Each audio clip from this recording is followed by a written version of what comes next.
तो अब कुल मिला के ये बात आप सोचें, आप बिहार के जो मतदाता हैं, आप सोचें कि किस तरह के गठबंधन बन रहे हैं।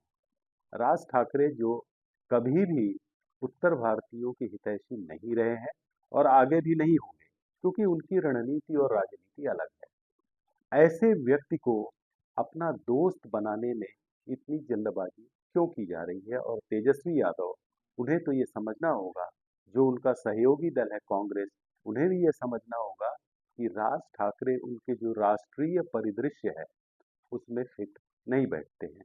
इसके बावजूद क्या मजबूरी है कि आप लोग उन्हें अपने साथ गठबंधन में ले रहे हैं?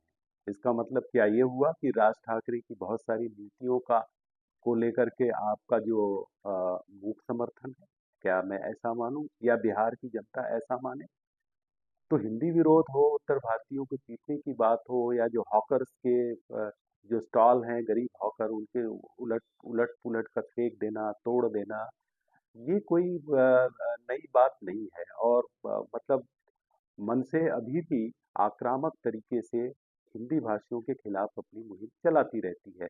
अब ऐसे में जब मान लीजिए कभी आगे चुनाव हुआ लोकसभा का, तो क्या एक ही मंच पर फिर से तेजस्वी यादव और राज ठाकरे बैठेंगे? तब तेजस्वी यादव क्या बोलेंगे?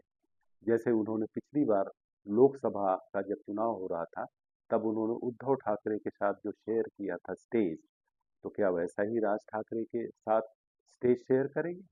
तो ये बिहार वासियों को सोचने की जरूरत है कि इस तरह के अपवित्र जो गठबंधन है, ये क्यों किए जाते हैं। देखिए, राजनीति करना अपनी जगह है, सत्ता के लिए लड़ाई लड़ना अपनी जगह है, लेकिन कुछ बुनियादी चीजें होती जिनसे आपको समझौता नहीं करना चाहिए। और यही बात जो है आरजेडी पर लागू होती है, यही बात कांग्रेस पर लागू होती है। और इस मामले में कांग्रेस को भी छोड़ा नहीं जा सकता, क्योंकि कांग्रेस भी जो महाराष्ट्र में जो भी हो रहा है उसको लेकर के बहुत मूक दर्शक है।